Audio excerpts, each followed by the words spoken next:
Greetings, everyone, and welcome back to another episode of Mech Engineer. Now, ahead of us getting down to business today, I do want to put a little forward here just to let you know to expect a little disruption in uploads for the next 2 or 3 days.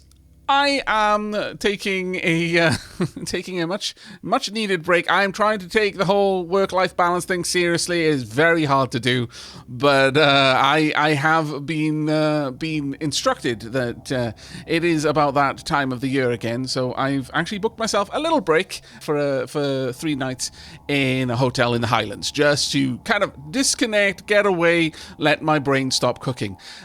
So I'm going to try and prepare a few episodes to go live while I'm away. So this one and the next couple perhaps will be prior to me having the opportunity to read comments. So just in case you post something really good and I fail to implement it in the next episode, understand that that is the reason why, and I will implement it as soon as I can, if it's still applicable, of course, when I get back.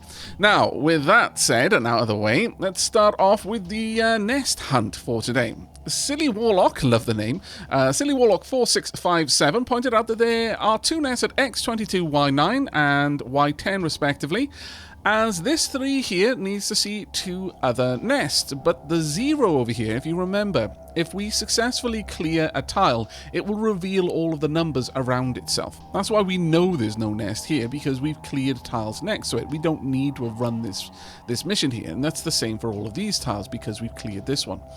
Since there's a 0 here, we know there can't be a nest anywhere in these 9 tiles, and as a result, we know that since this one needs 2 more, and these are definitely off limits because that 2 is excluding them, since it can already see all of its nests, there must be 2 nests here.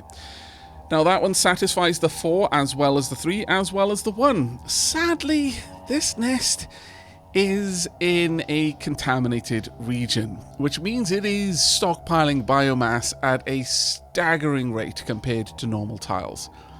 There is every possibility we're going to see a new Titan born from this tile.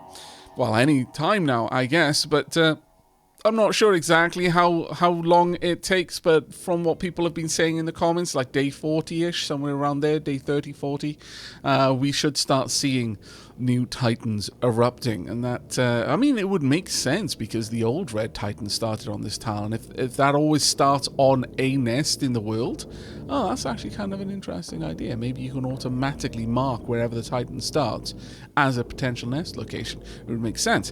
Anyway, in the last episode, we bore witness to the raw destructive power of the BFG and its capacity to turn a cave into a not cave in pretty short order, something I imagine we're going to see quite a lot of moving forward. And speaking of moving forward, we're actually going to be moving further to the south, and tomorrow we're going to be getting a new cockpit, which we'll install straight away, and the new turbine research, something I'm very excited for. And there's no reason for us to spend any more time on this, so let's go ahead and just press the button. There we go. No consumer goods. Food supply has been going up. We're 100%ing these, which is very nice. And we've also increased the overall efficiency of the city. We managed to bring in a decent amount of materials as well. I'm pretty happy with that. Though, not too many on the wounded humans front. We only got 52.5 people out of the hospital. We will have to try and improve on that. Most of our researches are coming along apace, and we've completed 1. Now, first things first, let's go ahead and get our city upgraded a little bit. Now, we have set up the mech hangar. That was a very important one, and the next thing that we're going to beeline through is getting the communications center up and running. This is going to improve the city damage, the city's energy, and the life support systems, which is actually something we very much want anyway, since that's the lowest system right now. But the big thing this is going to give us is the ability to better micro our mechs, because there's going to be less of an enforced delay between us giving orders. And once this is fully maxed out, I have no idea how much this is going to reduce the delay, but I've got my fingers crossed that it's going to be a very big number, because that is by far and away one of the most frustrating things about sending the mechs out at the moment, is just how long it takes before I can give any new orders. Right then, let's have a look around here. We've got a couple of tiles over here. That's Milis there, Milis there, Milis. It looks like this is the Milis line. No, we got it here as well. There as oh my lord, are they everywhere? No, thank goodness. All right, we've got a tiny little break in well, actually no, we've got a couple of places where there aren't Milis, thankfully, but it has been mentioned that perhaps we should be looking at trying to attack the Milis at this point. Are they really going to be that much of a threat with the BFGs? And you might be right. You might be right, assuming we can get enough distance between us and them and just engage from outside of their range, which there's every possibility that we might be able to, but I would still like to try and get some mechs that are properly set up for dealing with them. Have we got any other sites where I would... Ooh, that one's got the big shooty boys, which is not exactly the best thing in the universe for us. Okay, so only one place with a guaranteed easy Brukers for us to get. But since we need to go out in this direction no matter what, I guess it's really down to which one of these two we want to clear out. And there's no real reason why we shouldn't clear out both, frankly. Alright, well, I'm going to now want to have a look at the... Well, I'm going to just quickly pop this mech there just so I can have a look at the orcs. I want to see what the turbines are like. I've got 4 orcs here. The turbine, 3 weight and 3 energy. Does give us some extra water resistance though. And plus 35% underwater speed and 2 times oxygen in the cockpit. Now that is the big one right there. That is sincerely a very, very important one. As for reactors, now we're very far away from getting the reactor setup that we would want. That is a bit of a shame. We're going to have to try and get another reactor for this mech. Until we've got a stronger reactor, there's really no point that I can see to try and put that mech together. I would very much like to set it up in a certain way. I've had a good couple of suggestions. Though, talking about suggestions, I had a fantastic suggestion for the name of the Mr. Black, because honestly that was very much a placeholder. But Plasmos suggested the name Leviathan, and I think that is an absolutely amazing name. I will try and put together a paint job worthy of that name in the next few episodes. But that one is also going to have to sit on the sidelines for now. Right then, we are going to want to pop all of these to the side and see where and what we can do in regards to their turbines. Now let's start off, well, we'll start at the top with the frost fire. We do not need this outside temp. We are now going to almost entirely be dealing with water maps. So we can afford to shed 1 orc slot for that and instead pop a turbine in there. And since we're going to be shedding a heat resistance in favor of a turbine, that actually works out for us overall. I would say that's not too bad, though the power, oh, that power is a pain. Well, actually we could in this case go ahead and pull down the weight allowance a tiny... No, unfortunately you lose, you only gain I believe 3 power with each one. We would... No, it's just not getting us anywhere. I'm gonna have to shed another something in order to make to give us enough power. Or actually, let me just sort this one out. We don't want that one to be red wired at all. Or we strip back one of the red wires. That will suck though. I could get rid of... This has already been pulled down by 1.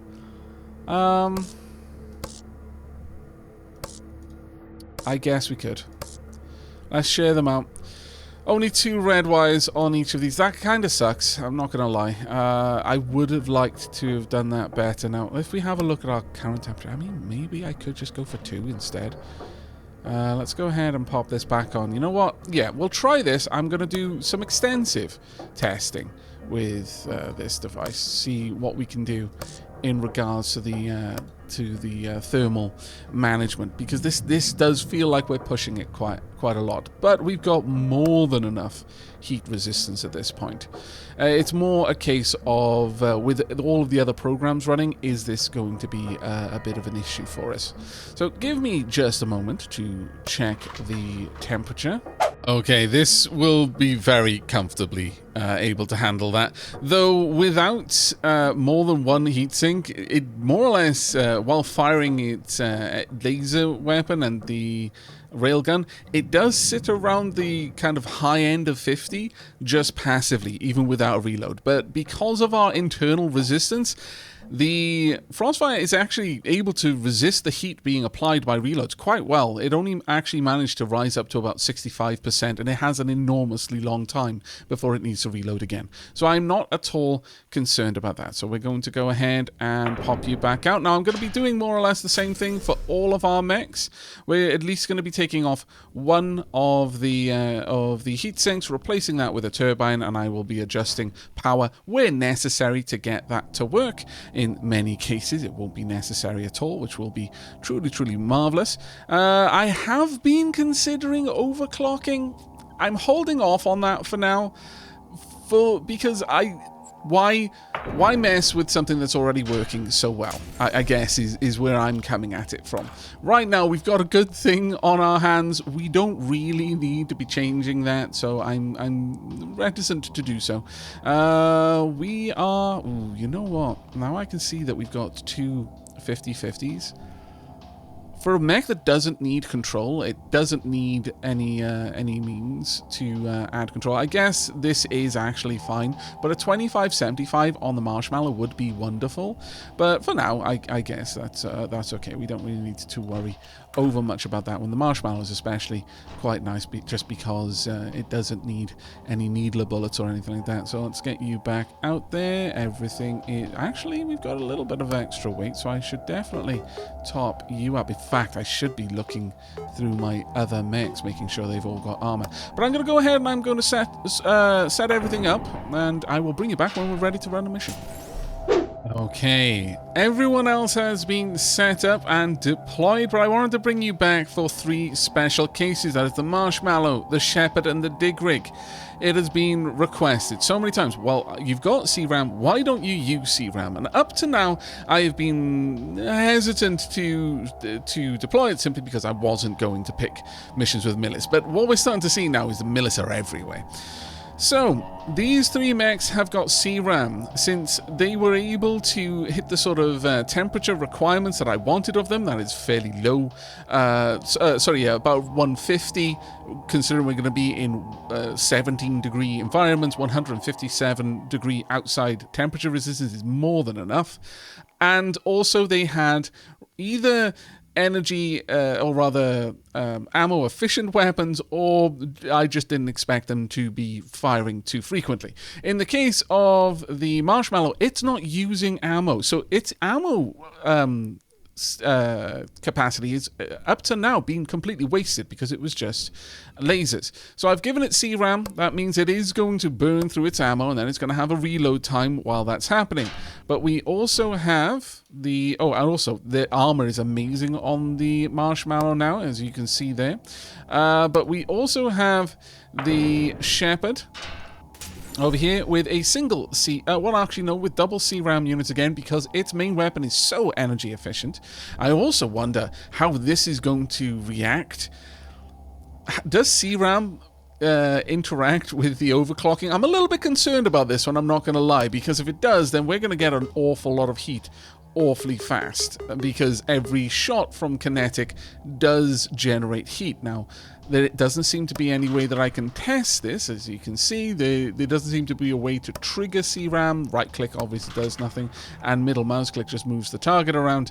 So I really don't know. But hopefully we'll be okay. I have left it with one ammo component on there though, just in case it will help in some way, and it does seem to be making a small difference, so there is that. Let's go ahead and pop that one through. Finally, we've got the Dig Rig over here with its 45/45, and I would actually looking back, I probably should have considered this for the Marshmallow, who's cabin I wasn't sure of. But there we go. I need to pull down weight a little bit, but that is absolutely easily enough done with the dig rig because we had so much coating we could get rid of. But it has 2 C-RAM as well. Now, it does not have an ammo-efficient weapon. Nor is it an ammo-efficient mech, which is a bit of a concern. But the 50-50 cockpit should help us out a little bit with that one. So let's keep our fingers crossed there. We'll go ahead and we will commit to that. Now, Marshmallow, let's have a look at you. I was only just saying that we didn't really need much control for you, but now I take that back. We are probably going to want it, simply because we are now going to be chewing through ammo. I have had a couple of comments that C-RAM are extremely ammo hungry. They do a very, very important job. But the price for that important job is that they will drink through our ammo supply. So now Marshmallow needs to worry about that a little bit more. And actually, considering well, there's no easy way of me testing. I do wish there was a way of me simulating being shot at by missiles, so I could work out, have I got enough C-RAM? Though I suppose it does. It's going to be a little bit different. If we've got the whole lance together, then we're going to have multiple mechs covering each other. So maybe it's a little bit difficult to simulate. But I would like to know how frequently this is going to cause a reload. Either way, that is the situation as it stands. Now then, with that in mind, it is the possibility of us taking on this one here. I'm going to find a route that involves the least amount of nests. And I think either way it's going to involve us going out in this here direction. So we're going to get the pilots ready for 2 missions. We're going to start with the easier of the two. Well, I say the easier of the two. The 11 nests there. I guess both of them are a little bit rough. This one has 4 Brucus though, but it does have the Milis. It's time that we found out. Rip the band-aid off, I say. Alright, give me a few moments to prepare the pilots. Okay, we are of course going to be led by Mini Murgle for this mission. Coming along with, though, is Soundsphere, Russell, Tubman, Bicklow Encrypt, and Ravian. We are leaving the Shellcracker behind. I just don't see a way that we're going to make Shellcracker work in these tight environments right now. But I am open to the possibility of just getting rid of the large missile and just having the Shellcracker roll with 2 shard smaller missiles. That might actually work quite well for us. Either way, the primary target here is, of course, going to be the Flagella. Let's set them up. We are going to want at least one person aiming for the ovums, and I think that is going to be Mr. Pink. Let's have you wipe out the nest as quickly as you can. Mini Murgle in position there. Frostfire next. Mr. Brown up next. And aside from that, we will have Shepherd, Marshmallow, and Digrig dealing with the Flotsam. And we can say Flotsam now because we're going to do it in the water. Though we're doing it on the bottom of the water, not at the top. Well, shh, it's fine. What do you call debris that doesn't float? I guess just wreckage? I don't know. Either way, let's go ahead and jump in and see what we can do.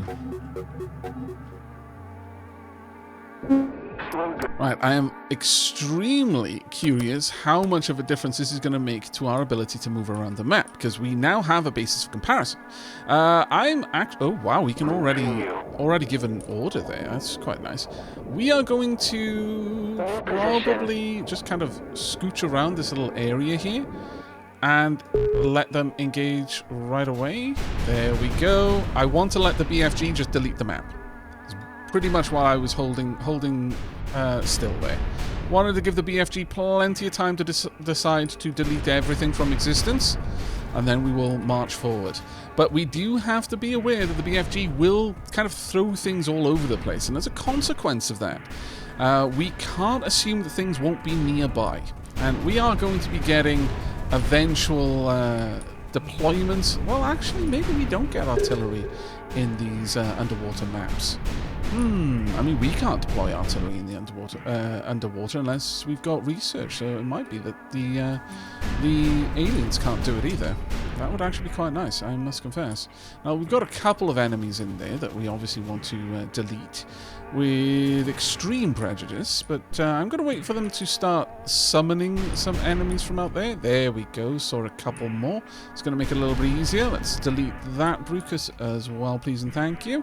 Now, if we just scooch up, we should be able to clear a path and then engage the Columbra from here as well.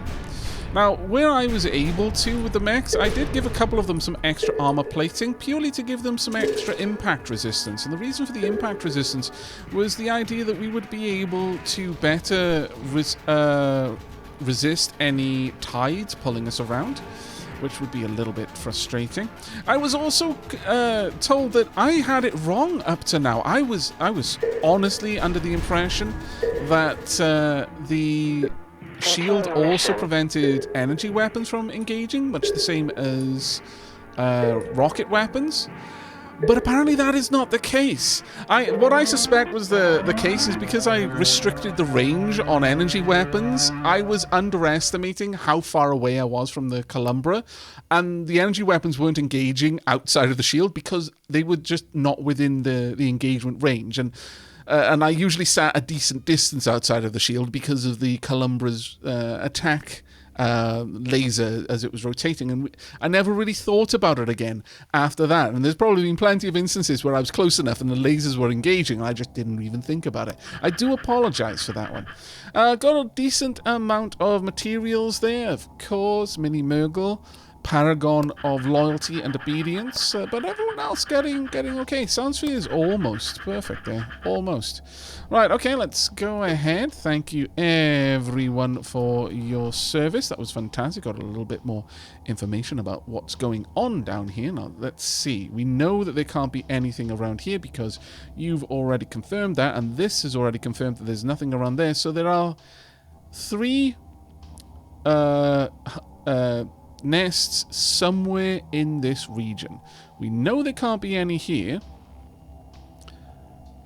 Actually, we know there can't be any there. So this 4, the only place the nests can be are there. So that was a nice and easy one, and that qualifies the 3 as well. Okay, that's pretty simple for us. Right, give me a few moments to get the pilots ready for their next outing. Okay, we are ready. Now, I am hopeful that the Milis are going to be they're going to find this as difficult of an arena to fight in as I would with rocket weapons. Also, apparently I'm allergic to talking about Milis, because that was a heck of a sneeze. Right, let's get the Frostfire with Phoenix in command position. We are going to have Synthetic Samurai also targeting Milis. I am also going to want Mr. Pink. Actually, no, Mr. Pink can target Milis there. Well, no, I think I'm going to have this one target Milis too. That way we've got 3 people targeting Milis. We will have Mr. Brown targeting Ares. We will have Marshmallow also targeting Ares. And then finally Shepard and Digrig, this time piloted by Isham, going for the Operarius. Now, at this point, Digrig's specific ability of mining is increasingly less useful because we use the BFG to mine. So it might be maybe a reason for us to swap out that from Marshmallow and Digrig, both. Though, that being said, the moment we do that, we're probably going to wish we still had it. In fact, this is a good example of a place where I'm going to wish we still had it. Right, so Digrig is always the last, so let's just go ahead and disable everyone else. Digrig, I would very much like you to quickly delete that and get back. Then everyone else will engage afterwards. Go, go, go. Drill that, clear up an initial engagement area. We will wait for the enemies to come down here. We've marked an area for the BFGs to be able to engage better. And we are simply going to delete everything from existence around this area. There we go. Everything is gone. Marvelous. Perfect execution. So there we go. I was just saying how we didn't need the Digrig, and the Digrig just proved me a fool for even considering it. Digrig, best rig. There we go. Until we get Drillbit, and then it's going to be honestly a battle. Who's going to be your favorite? Digrig, Drillbit. If we have a Drillium, it's going to be a real chore, because then you've got three votes. And I've always found that having 3 options versus 2 makes them infinitely more difficult to decide. Alright, we are actually clearing this area very well. Haven't even seen... Oh, no, there's a Milis right there. There it was there. There is no more Milis there anymore. The Milis have been denied existence. There we go. Now, the Milis are going to continue approaching, I should imagine. Let's keep charging forward. We are eventually going to have to start dealing with them, unfortunately. That's getting close enough that we're able to start engaging properly. Try not to get too close to the wall, but I am going to want to see a lot of firepower going on here. Now, what I would like to imagine is that the Milis can't engage us. Oh, no, they are definitely engaging. And they... Oh, there we go. They are, in fact, firing at me from underneath. This, I disapprove. Getting close enough to engage it. Close enough to engage with your own weapon systems. We definitely took damage from the Milis there, I think. Right, can we delete this over here? Let's just remove that completely, please. Thank you very much. Just keep it up. Keep attacking. Pull back. Don't get attacked by the Columbra as well. But once that's done... Oh, actually, no, that was awful. Awful of me. Pull back. Sad to say. Though, interestingly, it really struggled to get through there. Okay. So the Milis can fire out from under the shield. I guess that makes sense in a way. It's their own shield. But let's have a quick look. Is everyone okay? Has anyone even taken any armor damage so far? No. Okay. We might be okay. Not 100% on that one. But... I'm not even... we might have actually missed one of the Brucas as well, thinking about it, but we came back with a decent amount of material, so I'm going to say we probably didn't. Okay, well, that was the first time we faced a Milis, so I'm going to give you a medal for leading that engagement, and it looks like pretty much no one suffered any particular wounds in that, so I'm going to give one to Winterblade as well for their expert use of the BFG. No repair costs. All right. All right, that's what we like to see. And we're up to 12 mortars now, which is always fun. So we have completely confirmed it with our own eyes that, in fact, the 10 cap was not a cap after all. Right, let's have a look. Who needs to go into the hospital? Vitality and stress resistance on Ravian definitely could do with a bit of a pick-me-up there. We absolutely took some damage in that. Oh, you know what I should have done? It's not looking for damage, because our drones would have repaired that. Looking for a difference in oxygen, as that would have been the key. But we saw the CRAM in effect. At least at a few points, we saw explosions happening right at the Milis. So I'm assuming that the CRAM was detonating the ordnance before they'd even really travel very far. And then we still saw a couple of them getting up close to us before being taken down. So definitely an interesting one. I'm going to say Isham would get more out of this right now than Bicklow, even though Isham's vitality is a little bit higher. Their stress resistance is much lower, so they're going to get more from that. Next up, let's check out CBS. Honestly, Clone 4, you're going to be the one in training for quite some time, I should imagine. All right, that wasn't too terribly bad. Now then, research and production. We have got 81 scientists available to us. We could do the railgun plasma. We'd need 100 for that. We'd need 110 there, so I guess railgun plasma it's gonna be. Alright, let's start that research then. There you go. Now, as for production, only 2 days down here. This one would be 3 days, which is not quite what I want to do. I am instead going to start production of the control rods. Let's start getting those on the go. We're going to need 3 of the kind of silvery blue and 3 of the red, 3 of the reaction. Well, actually, I would say it's a little bit hard because these are definitely these are the control rods. They're slow rods. These are reaction almost purely, and this is a mix of both.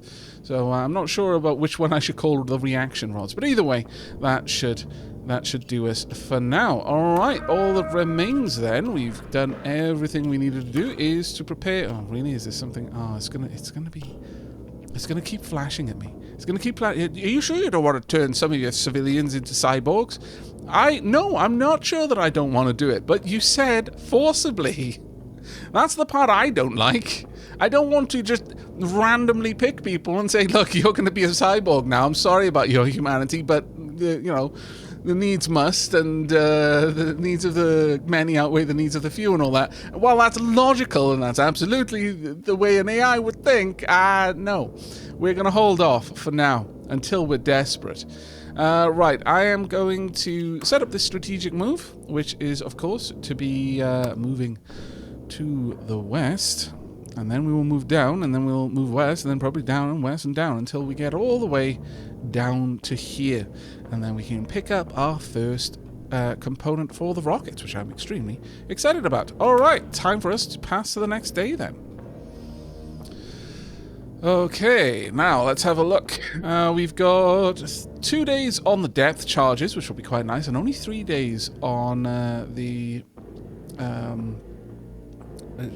shield update, I believe. I think that was the shield one, and also flamers, which will be very, very nice indeed. All right. Actually, the next thing is, of course, to update things. We already felt the difference of this, and it was glorious. So let's go ahead and pop that one in. We got 41 humans healed. Food supply went down a little bit, and it'll fluctuate. It always will. But that, or at least it will a lot. Look at the, it's slowly become less and less of a fluctuation there, but eventually we're going to get that in a much, much better place. I would say that the city damage is definitely slowing at this point. I would definitely say that our city damage is starting to really slow down now, and that is very nice to see. Right, at Saturday, the end of this week, is where we're going to start seeing special... I kind of want to say special infected, but I know obviously it's not zombies, but nevertheless, that's what jumps to mind.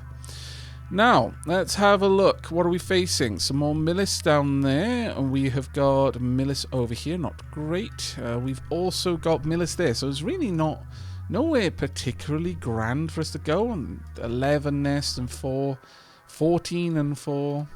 We've got 14 and 4 here, 26 and 4. None of these are looking particularly nice. There's nowhere here really that, and again, Milis over here. But it doesn't matter really with the old nest, because there's not going to be anything there to spawn. So I could, if I want to try again, to send out the shell cracker. See if someone would like to go at the end of things and just pop a nest right at the very end, or proper Brucus rather. All right, well, I'm going to say we may as well clean these two up rather than this one. There's no particular reason for us to go down in this direction. This is the more important one, but we'll clear this one as well. It's 14 and 4, not the best initial area, but I think we can make some progress here. Okay, give me just a second to get the pilots ready. Okay, once again, we're gonna have Nicola and Mr. Pink targeting the Milis. We will have Frostfire and Mr. Brown targeting Ares, as well as Marshmallow. Then finally we'll have the Shepherd and the Digrig targeting Operarius. As the Digrig showed, having the ability to just clear out an area, it's never going to go out of style, and we don't want to have to rely on a giant explosion in order to do it, especially when we are right next to said giant explosion. Fair enough, duly noted. Right, let's get into battle and see how things go here. Once again, let's get everything set up. Ooh, this is not a great one, honestly. So, once more, we know that Digrig is always the last one. I am going to want you to just head up and clear all of this out. And then everyone but you is going to want to relocate, I'm going to say, about there. We want to clear out a bit. Just don't... Oh, did that just clip the Digrig? I very much hope not. That was dangerous. I should have shut down their weapon systems, honestly. Let's have a quick look. Is Digrig doing okay? Has Digrig got full oxygen? Digrig does. Okay, well done. You managed to aim very, very accurately. I am exceedingly proud of you. Right, okay, well, let's get into a little bit of a better position. We'll start clearing out all of the rocks around here. There we go. BFGs are launching, popping nests hither and indeed yon. We are going... Oh, thank goodness. I was going to say that that Brucus might actually get away if we're not too terribly lucky there. But thankfully we managed to get the Shepherd with a couple of shots in there as well. Now, are there going to be any Milis spawning? I've not seen any just yet, and I am absolutely okay with that. That Brucus managed to deploy. There's a Milis right about there that we definitely don't want to see moving around too much. Let's get a couple of shots in there, please. There we go. Milis is revealed, and immediately the BFG started popping it. Alright, I am absolutely okay with that. Let's get away from this wall, though. I'm a little bit concerned about that one. Let's zoom out a little bit as well. There we go. Looks like we've got a couple of nests in there that are going to be a little bit of a problem, but nothing too terribly bad for us, honestly. And if we can get into this position, we'll probably just slowly dig away at this wall with the BFGs until the Columbra is exposed, and then we can just march in.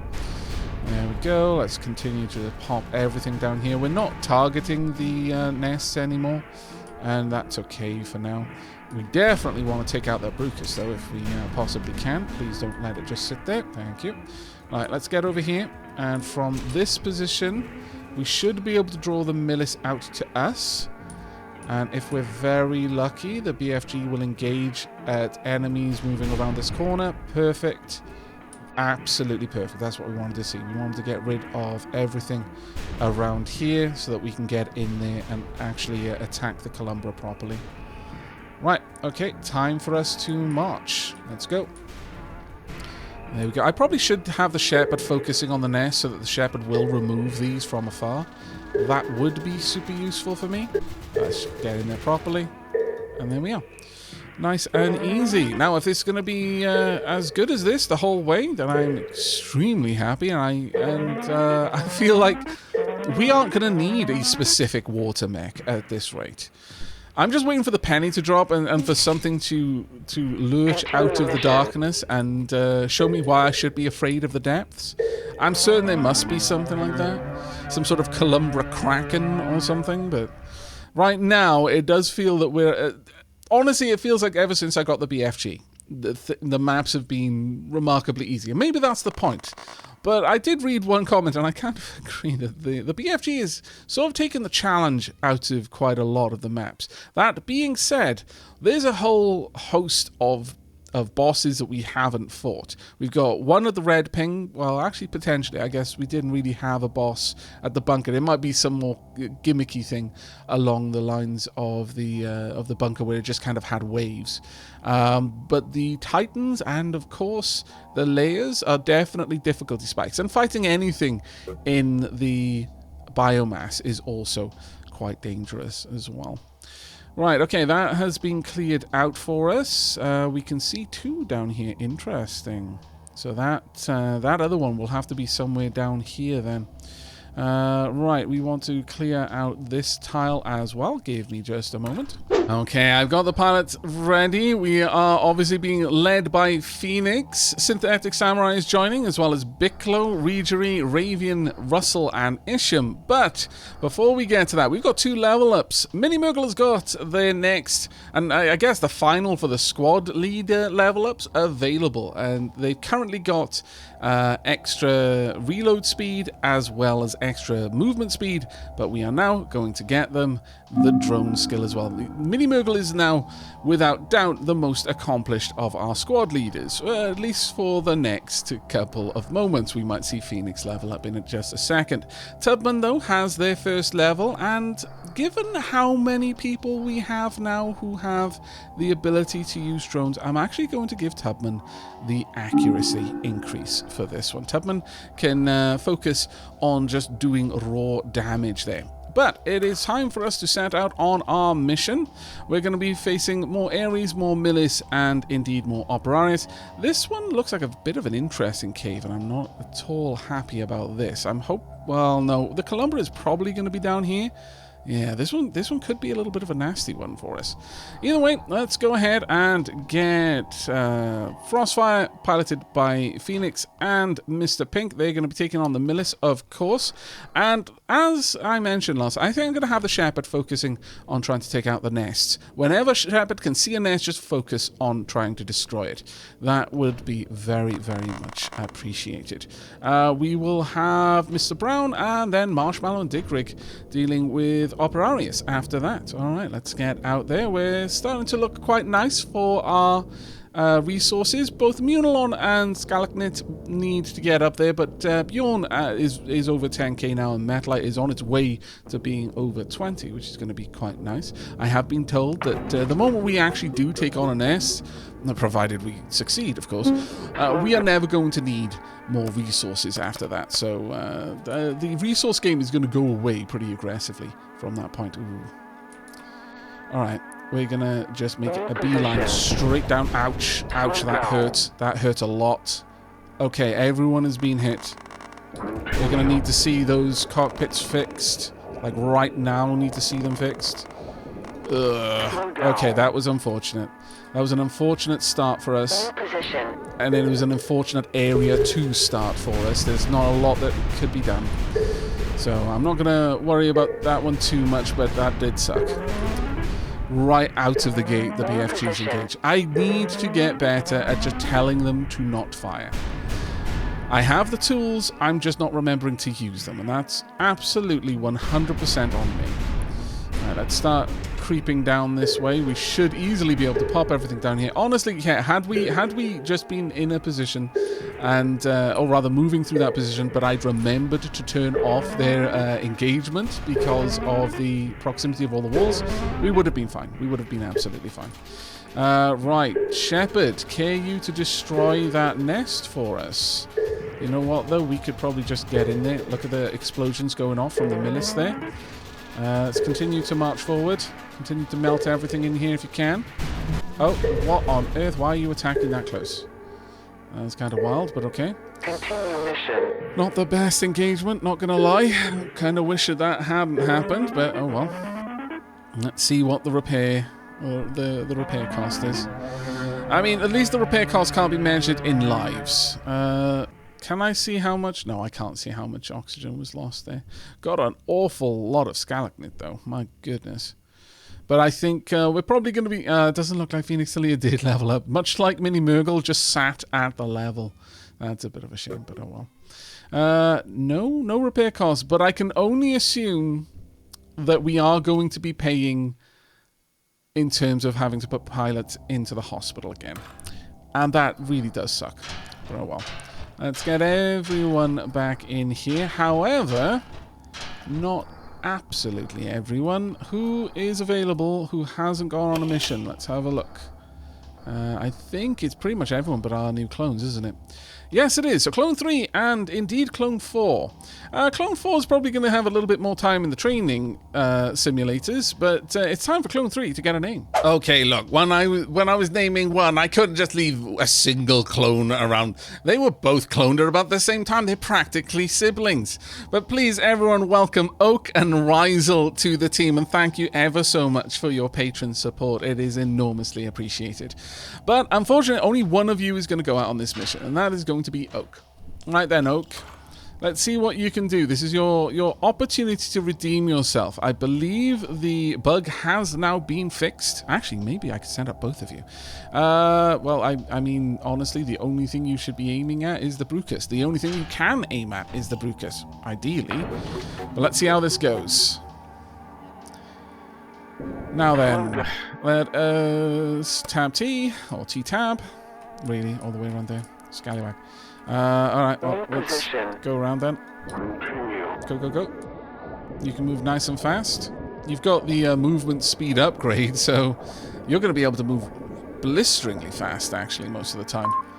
There we go. And once you're in position on this far side, you should be able to engage easily. No, it still looks like the shots are just going wild. They're not targeting at all. New position. Which is so very, very confusing.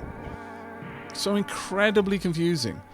as this was apparently fixed. Alright. Never mind then. Also, I completely forgot. We have actually changed it up so you can't engage on the hot tiles. That is entirely my fault there. Alright then, let's retreat. Retreat. Go ahead. Just get back and get out. I'm so sorry this is going to be so rough for you, because the mech is simply going to be overheating the whole way. Try not to launch the missile launcher from there, though. I guess your regular rockets from there is okay, though. No. Oh. No, please stop. Just leave it behind. Just go. Get out of there. You're going to overheat the second you reload. Don't run through the deadly laser. Oh, my God. The deadly laser is now hunting you. It senses weakness. Oh, please move. Please move. Ooh. Why? Don't get pushed in. The wind and the sun are in cahoots. Retreat. Just leave. It's fine. Whatever bug is still happening, it hasn't been resolved, unfortunately, for the Shellcracker. And I will just confirm, this is land. This isn't a case of it being water, and that's why the Shellcracker was not able to target. Shellcracker can target underwater, incidentally. It just, for some reason, won't target on land. So I'm afraid, Rizel, you're not going out for another run. But just to show everyone, let's bring the Shellcracker in here. The Shellcracker actually has the correct mod to be able to function underwater. It can absolutely engage underwater with its rockets, or apparently it should be able to. It should be able to target underwater targets.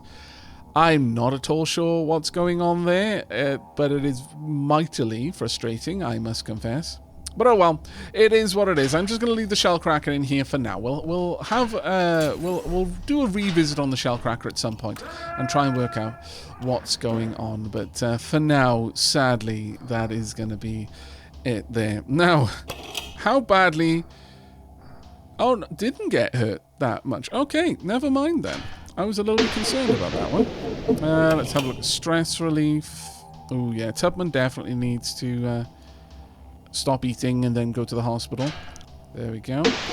And then let's have a look at CBS. No, that'll still be fine. We want to look at reactions now, and that is going to be Rizel. So Rizel, into training you go. But Synthetic Samurai did get a level up, as did Isham. Fantastic news. You both managed to do very well. Isham is obviously going to get the drone control, as they are a tank, primarily.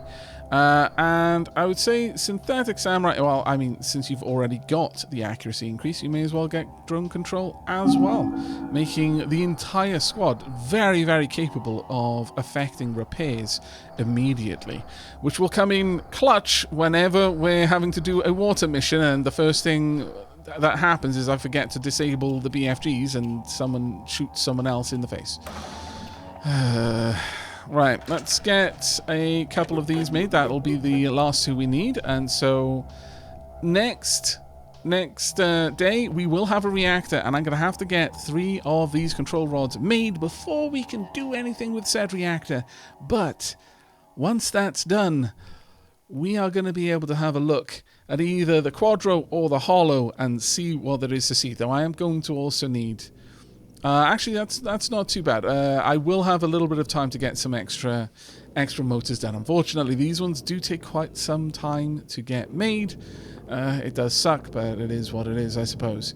I would like to get this mech up and running as quickly as I can, though, so I might just go ahead and do an entire run of these, because they only take 1 day to finish, and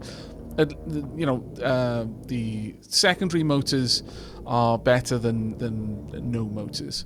So we could at least switch all with all 5 there and the 1 here. I believe the Quadro has 6 motor slots. Yes, it does. So we would be able to fit all of the motor slots with at least the second tier motors, which is absolutely fine for me. But that, I'm afraid, is going to be it for today. Now, as I mentioned at the beginning of the episode, there is going to be a disruption to the episodes going up. I will try to get a couple up while I'm away, but that does come down to a lot of whether I have enough time, along with everything else I'm going to have to organize for my trip. Nevertheless, I hope you have enjoyed. I hope you will be joining me for the next. But until then, and as always, do take care, engineers.